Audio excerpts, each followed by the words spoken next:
وحاول ليال وحير أن كتاب صندونا تاريخ الإسلام كا مدي هوري يا مدي دنببة ضدك إلهي سبحانه وتعالى عمري جوجي يا وقت جوجي وبركيه تصالي الكمدة عمر ابن العبد العزيز وضوء قرن إنسان وحوها مجدد كي وجهري تاريخ الإسلام وحوها نكي أخلاق النولي نقالها مسلمين تنا هير إلى حد دونكو أو نجارين جرسي أيها وحصودن وحاوكو قبتي لبصنا هي بد وحوكي ريودي عمر ابن عبد العزيز عمري جيسا أو صدن يسيدات سنة صدن يسيدات سنة أي دقاليه أمة المسلمين تكروا قاضي ظلمي يدعي أو حوي كسر ماشى أخلاقي أمة وكله لي عدالتي وكسر عليه حيابها صورنا وحاو قبنا وحويان والله بصني يبرد عمري جيسنا وحويان سيدات يو صدر سنوي حين أردن كرنا إلهي سبحانه وتعالى يا أبركي عمري جيسي هذا إنه يغلو وقت كنا إنه نول ولا ليال حضر كيسا مضح وضمضا أي معمولان طبنان سنة معمولايا هذانا لبعضنا مصدر سنة كبعد مركو حلك كتجو وحلا تابان كرو أما مال لقى ورسان كرو ونأكسن أسن كتجين إمام الشافعي أي سجن وحنا سوق عذنا إن تصالح ضد كعمري وجابنا لكن عمل هي شقة بدن قبته إلهنا سبحانه وتعالى أو بركيه إمام الشافعي وحلل ومجدد الإسلام في زمانه ورجي دين تجديدي وقت جاي نولايين علمي أصولك أيو ساس كودجي قواعد أيو ساس كودجي وحو ابتكاري أو صاري طرق عصب أو للتفكير الإسلامي إسقى طبعا كتاب كي السنة وحويان دبر كبوهايا علي في اللبا كتاب أو مثل الأم مثل الرسالة أو نكمل من قف كستو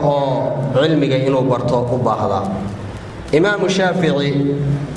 علمي الشريعة آد أيوغوها بحر فقه وحوكوها مؤسس كمذهب كصوماليدو أي هيستو وحوها سيدو كله لغة عربية إمام أيوكوها إيو روح لغة دنبيو قبيضة يسوغان تعربيت وحوكوها بحر أيوكوها markii uu Ciraaq deganaa Imaam Shaafici wuxuu noqday imaamka awna imaam kale ka dabahada markii uu soo wareegay dalka Masarna wuxuu aasaasay madhabkiisii cusba wuxuu noqday imaamka aan imaam kale ka dambaynin ayuu mar labaad noqday Imaam Shaafici walaalayaal cimrigiisa iyo waqtiga uu ku geeriyooday waxay ahaayeen waa 54 sano dadka waqtiga yar noola ama cimrigoodu gaabnaa عملك يا شقة بدن قبته إلهي بركيه وحا كمد أها إمام كالإله الإمام مسلم لماذا كتاب كبخاري هي كتاب كإمام مسلم وإسكالي هي وحالبوت الماما لماذا كتاب أقول صحيح سن كتاب كإلهي سبحانه وتعالى كتب إمام مسلم وحا ونولا كنتن يتضبصر ضدك عمري غيرنا ولا شقة بدن قبته إلهي بركيه وحا كمد أها إمام كالإله الإمام النووي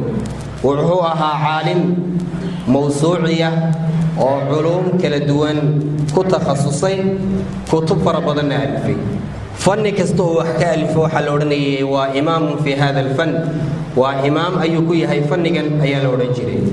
وحولي هاي كتبتها يوقع عن سيهين كتاب الرياض الصالحين كمسجد والبلغ أخريه هي كتاب كالدا الأربعون النووية يضع جيران 40 كله oo ay culimo kala qortay hadana Ilaahay subhanahu wa ta'ala wuxuu awsiyay tawfiiqda inuu kitaabkiisu noqdo 40 ka ugu saameynta badan leh waxa kale uu leeyahay kitaab la yiraahdo al-adhkar oo isaguna muntashir ah kutubta ugu saameynta badan leh ku jira waxa uu ahaa Imaam an-Nawawi tiir kamida tiirarka culimada Shaafi'iyada عمريسا هي وقت جو كيريودين وحي هاين أفرتن إيو أفر سنة وحاك لو كمدا ولا ليال تصالياشا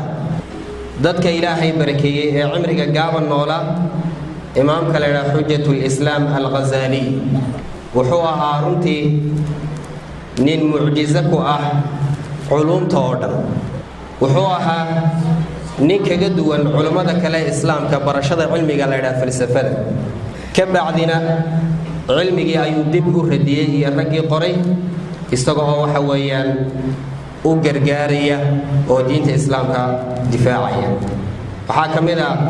kutubta uu falaasifada uu ku radiyo kitaabka la yidhaha tahaafud alfalaasifa oo tanaaqudkii iyo iska hor imaadkoodii aw waxa weeyaan aw ku radinayo. imaamu al-Ghazali kutubtiisu maa zaalat shawaahidu xaq meel kasta ayay taalla. wuxuu ahaa imaam ka mid ah a'immada madhabka shaaficiga ah. waxaa la yidhaahdaa darsiga keliya ee uu imaamu al-Ghazali uu bixiyo waxaa soo xaadiri jiray 400 oo culummo ugu yaraan ayaa dhagaysan jiray. imaamu al-Ghazali ugu dambayntii wuxuu u jihaystay in nolosha ilaahay inuu gaar u caabudo ah iyo zuhdigii iyo cusladii ayuu u jihaystay. waxaa ka mid ah walaalayaal dadka saamaynta yeeshay ee qarnigii ugu dambeeyey noola waqtiga ay noolaayeenna uu yahay waqti kooban. alimaam shahiir naxsabuhu kadalik imaamka la yidhaha xasan albanna wuxuu aasaasay jamaaca la yidhaha jamaacatu alikhwaan almuslimiin markii ay dhacday khilaafadii islaamigii si ay u tawallido islaamka iyo faafintiisa duulaanka reer galbeedka ee fikriga ah iyo midka xoogga ahna looga hortago. imaamkaas aynu ka sheekaynayna walaalayaal xasan albanna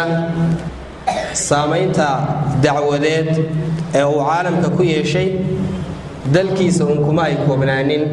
bal waxay gaadhay qaarad kasta oo adduunka ka mid ah. magaalo kasta oo iyo qaryo kastana dad aaminsan habkii uu wax u waday in wax loo wado ayaa ku nool. imaam xasan albanna waqtiga uu noolaa waxay ahayd 43 sano. 43 sano